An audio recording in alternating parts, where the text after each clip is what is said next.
नमस्कार दोस्तों, स्वागत है आपका हमारे चैनल हिंदी प्रतिष्ठा में। आज हम लोग क्लास 12 के पाठ्य पुस्तक दिगंत भाग 2 से दूसरी कहानी उसने कहा था को पढ़ेंगे, जिसके राइटर हैं चंद्रधर शर्मा गुलेरी। आपका जन्म 7 जुलाई 1883 ईस्वी को हुआ है और निधन 12 सितंबर 1922 को। जन्म स्थान है जयपुर, राजस्थान। मूल निवास है गुलेर। गुलेर में रहने के कारण ही इनका नाम गुलेरी पड़ा है। गुलेर का जिला है कांगड़ा, जो कि हिमाचल प्रदेश में पड़ता है। पिता का नाम है पंडित शिवराम। शिक्षा, बचपन में संस्कृत की शिक्षा, 1901 में कोलकाता विश्वविद्यालय से इंटरमीडिएट और इलाहाबाद विश्वविद्यालय से 1903 ईस्वी में बीए किए हैं।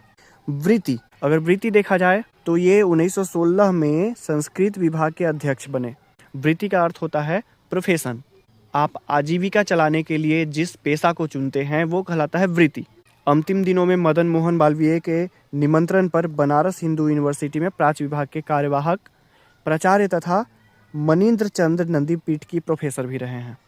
परीक्षा के दृष्टिकोण से ये बात आप लोग को याद होना चाहिए कि मदन मोहन मालवीय के निमंत्रण पर इन्होंने काशी हिंदू विश्वविद्यालय में प्राच्य विभाग के प्रोफेसर के पद पर नियुक्त हुए थे। इनके द्वारा कुछ रचनाओं का संपादन भी किया गया, जिसमें से हैं समालोचक, काशी नागरी प्रचारिणी पत्रिका, सुखमय जीवन। सबसे ज़्यादा अगर इम्पोर्टेंट कोई कहानी है तो वो है सुखमय जीवन। दूसरा बुद्ध का कांटा और तीसरा उसने कहा था, जिस कहानी को हम लोग पढ़ने वाले हैं। इस कहानी का प्रकाशन वर्ष है 1915। ये बात एकदम याद रखिएगा, सबसे ज़्यादा इम्पोर्टेंट है। उसने कहा था कहानी को पढ़ने से पहले इन 5 बातों को ख्याल में रखिएगा कि ये कहानी 5 भाग में बटी हुई है, जिसमें से फर्स्ट और लास्ट के जो 2 खंड हैं उसमें युद्ध का वर्णन नहीं है। बाकी जो 3 बीच में पड़ते हैं, दूसरा, तीसरा और चौथा भाग, उसमें युद्ध का वर्णन है। कहानी की शुरुआत होती है अमृतसर की गलियों से। अमृतसर में क्या है? स्वर्ण मंदिर। अमृतसर की गलियों में एक टांगा वाला है, वो गली के लोगों को गाली देते हुए अपनी टांगा भगाते जा रहा है। तभी उस गली में एक लड़का और एक लड़की, लड़का का एज है 12-13 साल और लड़की का एज है 8 साल। तो लड़की जो है टांगे वाले के चक्का के पास आने वाली रहती है। लड़का उसे बचा लेता है। लड़का जब उस लड़की को बचा लेता है तो इन दोनों के बीच अब दोस्ती हो गई है। लड़का उस दिन दही लाने जा रहा था। दही किस लिए? दही अपने मामा के लिए। उसके मामा सिख हैं और काफ़ी दिनों के बाद जब अपने साफा खोले हैं, साफा यानी पगड़ी खोले हैं, तो उस बाल को साफ करने के लिए दही की ज़रूरत पड़ती है। यहाँ पे लस्सी लिखा गया, गलती से दही होना चाहिए था। दही लाने गया है लड़का। लड़की भी वही दुकान में खाने पीने की कुछ चीज़ें लाने आई है। अब दोनों एक ही समय पे मिलने लगे हैं एक दूसरे से और दोनों के बीच अच्छी जान पहचान हो गई है। लड़का पूछता है लड़की से कि तुम्हारा घर कहाँ है? लड़की बताती है मगरे में। याद रखिएगा जगह का नाम मगरे। लड़की बताती है मगरे में। फिर लड़की पूछती है कि तुम्हारा घर कहाँ है? तो लड़का बताता है मांझे में। प्रश्न कई बार पूछा है कि सूबेदारनी का घर कहाँ था या फिर लहना सिंह की प्रेमिका का घर कहाँ था? मगरे में। लड़की भी अपने मामा के यहाँ रह रही है, लड़का भी अपने मामा के यहाँ रह रहा है। दोनों उस दुकान पे हर रोज़ मिलने लगे। अब लड़का लड़की को पसंद करने लगा है। एक दिन की बात है, वो लड़की से पूछता है तेरी कुड़माई हो गई? कुड़माई का अर्थ होता है सगाई। लड़का पूछता है लड़की से कि तेरी कुड़माई हो गई? अपना छोटा लड़का ही लहना सिंह है। लहना सिंह अपनी प्रेमिका से पूछता है तेरी कुड़माई हो गई यानी तुम्हारी सगाई हो गई? लड़की इस बात से शर्मा जाती है और धत कह करके भाग जाती है। अब रोज का यही क्रम हो गया है।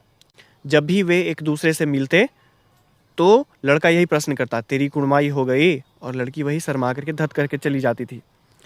लेकिन एक दिन की बात है, जब अपना छोटा लहना सिंह लड़की से पूछता है कि तेरी कुड़माई हो गई, तो लड़की बोलती है हाँ, कुड़माई हो गई। देखो यह कढ़ा हुआ सालू जो लड़के वाले के घर वालों ने दिया है। इस पर वो लड़का उदास हो जाता है और वहाँ से उदास होकर के घर जाने लगता है। गुस्सा में भी है। रास्ते में जाते जाते एक कुत्ता है, उसको ढेले से मारता है। दूध वाला है, दूध वाले के दूध गिरा देता है।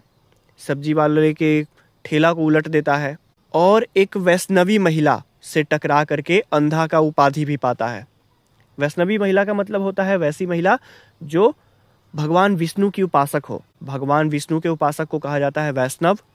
माँ दुर्गा के उपासक को कहा जाता है शाक्त। दुर्गा यानी शक्ति की देवी, और शक्ति की देवी के उपासक को कहा जाता है शाक्त। शिव के पुजारी को कहा जाता है शैव। तो इन सब बातों का ख्याल रखिएगा, क्योंकि अनेक शब्दों के लिए एक शब्द में ये सब प्रश्न पूछा करते हैं। कहानी का दूसरा भाग। कहानी के प्रथम भाग में हमने ये देखा कि लड़का को जब जवाब मिलता है कि हाँ उसकी कुड़माई हो गई, तो वो उदास होकर के अपने घर चला जाता है। दूसरा कहानी का जो भाग है वो शुरुआत होता है जर्मनी से। ये कहानी उस समय लिखी गई थी जब भारत में द्वितीय विश्व युद्ध चल रहा था, और द्वितीय विश्व युद्ध में इंग्लैंड और जर्मनी जब आपस में लड़ रहे थे, तो जर्मनी में भारत के सैनिकों को ले जाया गया था युद्ध लड़ने के लिए इंग्लैंड के तरफ से। तो भारत के सैनिक वहाँ गए हैं। जर्मनी में पड़ती है बहुत कड़ाके की ठंड। खंदक में पड़े पड़े जो सैनिक हैं वो अब परेशान हो गए हैं। वे चाहते हैं कि हम लोग को युद्ध करने को मौका मिले। लहना सिंह बोलता है कि बिना दौड़े घोड़ा बिगड़ता है और बिना लड़े सिपाही। अगर सिपाही को लड़ने का मौका ना दिया जाए तो सैनिक खराब हो जाता है, और घोड़े को अगर दौड़ाया नहीं जाए तो घोड़ा खराब हो जाता है। खंदक में छुपे रहने का कारण यह भी है कि जब ये लोग खंदक से बाहर थोड़ा सा भी सर निकालते थे तो गोली चटाक से लगती थी। थोड़ा सा भी अगर कोहनी बाहर दिखाई दे दिया तो गोली आकर के लग जाती थी। लहना सिंह कहता है सूबेदार से कि सूबेदार साहब, अब हमें इंतज़ार नहीं हो रहा है, आप जल्दी से हमें आदेश दीजिए, हम युद्ध लड़ेंगे।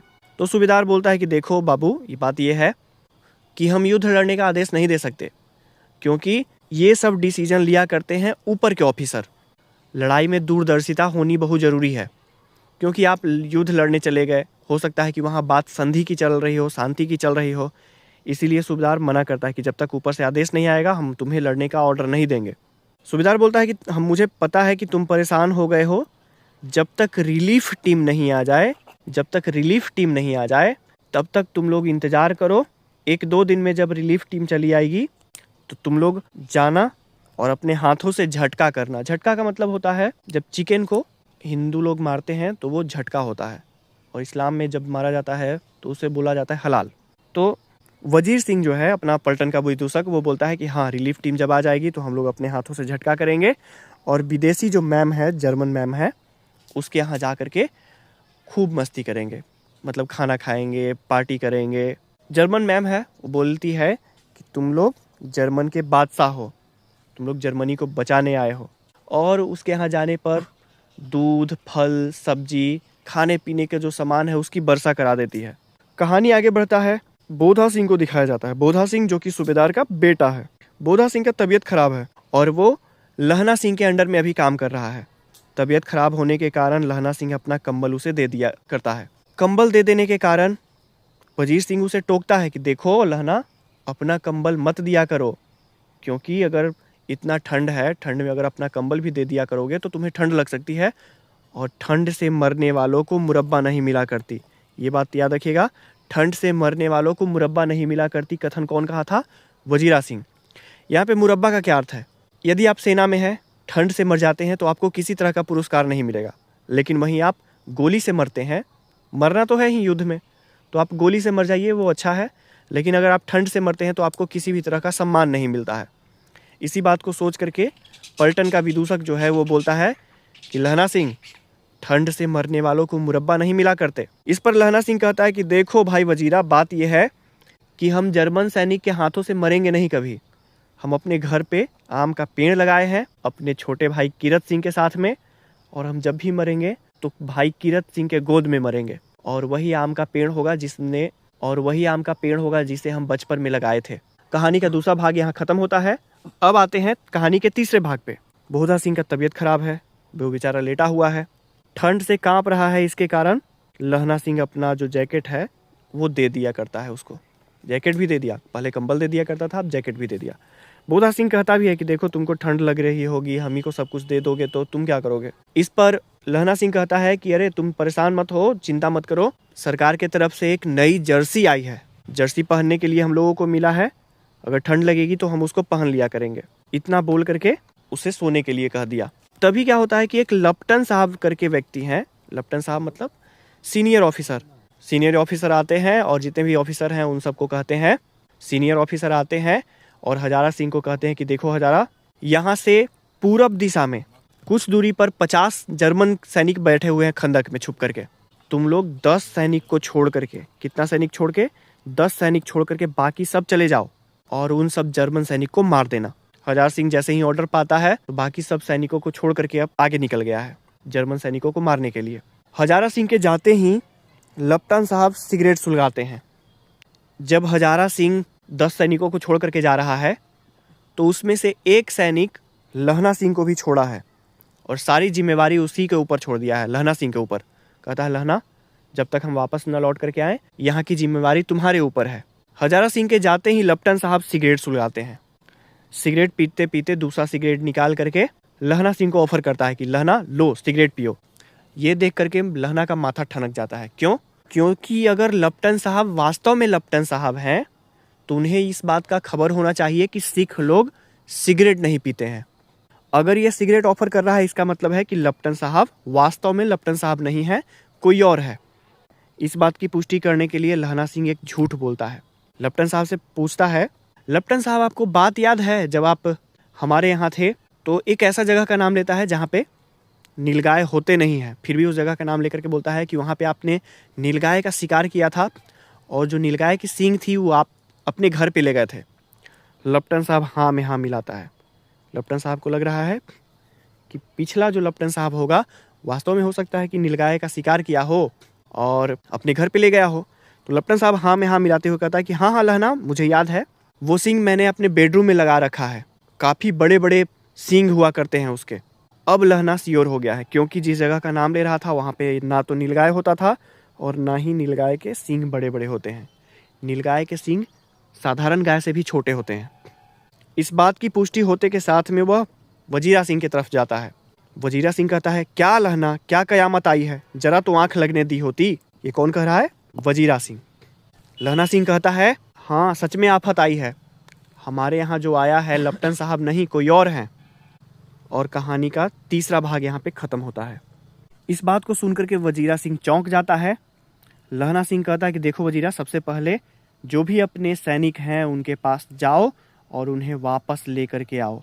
लहना सिंह दौड़ करके चला जाता है अपने सैनिकों को वापस लाने और लहना सिंह बंदूक को पकड़ कर जाता है और लपटन साहब के पीछे हुत्था से वार करता है। हुत्था यानी बंदूक का वह भाग जो लकड़ी का बना होता है, वह कहलाता है बंदूक का हुत्था। उससे मार करके बेहोश कर देता है लपटन साहब को और उसके शर्ट में जो बने हुए पैकेट हैं उसको टटोल कर देखता है, कोई आपत्तिजनक चीज़ नहीं मिलती है। पैंट के जेब में तलाशी लेना भूल जाता है जिसमें एक रिवॉल्वर था। लहना सिंह उसके आसपास टहलने लगता है, तभी लपटन साहब को आता है होश और वो पैकेट के अंदर से ही लहना सिंह के ऊपर गोली चला देता है। लहना सिंह को जैसे ही गोली लगती है वो लपटन साहब की तरफ 3 गोली चलाता है और वहीं पे उसको ढेर कर देता है। गोली चलने की आवाज़ सुनकर के जो छुपे हुए थे जर्मन सिपाही वो खंदक की तरफ चले आते हैं। अब दोनों के बीच द्वंद्व युद्ध हुआ है। द्वंद्व युद्ध होते समय वजीरा सिंह जिन सैनिकों को बुलाने आया था वो वापस लौट गए हैं और इन सब सैनिकों में जीत होती है किसकी? लहना सिंह के तरफ के सैनिकों का। कहानी का चौथा भाग यहाँ पे खत्म हो गया। कहानी का 5वां भाग, लड़ाई में ये लोग जीत जाते हैं। रिलीफ टीम भी अगले दिन आ जाती है। रिलीफ टीम जब आती है तो लहना सिंह को ज़्यादा गोली लगा है, फिर भी वो अपने गोलियों के घाव को छुपाने के लिए अपना साफा का प्रयोग करता है। साफा यानी वही पगड़ी में जो कपड़ा बंधा हुआ रहता है उसका प्रयोग करता है। उस साफा से अपने घाव को ढक लेता है और बोलता है हजार सिंह से कि मुझको मामूली चोट लगा है। हजार सिंह को भी गोली लगी है लेकिन वो बच सकता था, ज़्यादा चोट नहीं थी। ऐसे जगह पे गोली लगी थी जहाँ पे बचना संभव था, लेकिन फिर भी हजार सिंह को ऐसे जगह पे गोली लगी थी जिस जगह से ज़्यादा नुकसान नहीं था। फिर भी लहना सिंह मना कर देता है एम्बुलेंस में जाने से और एम्बुलेंस में एक ही लोग के ले जाने की सुविधा है। हजार सिंह बोलता है कि लहना तुम चले जाओ, लेकिन लहना सिंह मना कर देता है कि नहीं आप चले जाइए। हजार सिंह के जाते के साथ लहना सिंह का तबीयत और ज़्यादा बिगड़ने लगता है, तो उसका साथी जो वजीर सिंह है वो उसकी देखभाल करता है। अब अपना जो हीरो है लहना सिंह वो अवचेतन अवस्था में है और उसे लग रहा है कि कुछ ही क्षण के बाद हम मर जाएंगे। और ये मरने का जो क्षण था वो अपने भाई किरत सिंह के साथ कल्पना किया था, तो वो बार बार किरत सिंह का नाम ले रहा था कि भाई किरत प्यास लगी है, पानी पिला दे। वजीरा सिंह उसका भाई बना हुआ है, किरत सिंह बना हुआ है, बोल रहा है हाँ हाँ भाई पी लो। जब भी लहना पूछता है कि भाई किरत ही हो ना, तो वजीरा बोलता हाँ भाई मैं ही हूँ। और पानी पीते पीते लहना सिंह की मृत्यु हो जाती है। इस पर वजीरा सिंह को खूब रोना आता है। अगले दिन पेपर में छपा हुआ रहता है 77 नंबर राइफल का जमादार लहना सिंह अब इस दुनिया में नहीं रहा। हजारा सिंह इस पेपर को पढ़ रहा था। उसे बहुत अफसोस होता है इस बात का। उसे एक बात भी याद आई। जब लहना अपनी अंतिम सांसें गिन रहा था तब उसने हजारा सिंह से कहा था कि आप अपनी पत्नी से कहिएगा कि उन्होंने जो कहा था मैंने पूरा किया। उनकी पत्नी इस बात को सुन करके बहुत अफसोस करती है। इस बात का क्या मतलब हुआ? कुछ ही समय पहले की बात है। हजारा सिंह अपने घर पे इनवाइट करता है लहना सिंह को खाने पर, दावत पर। तो सूबेदार की जो पत्नी है सूबेदारनी, वो आती है लहना सिंह के पास और लहना से पूछती है कि पहचाने मुझे? लहना बोलता है नहीं।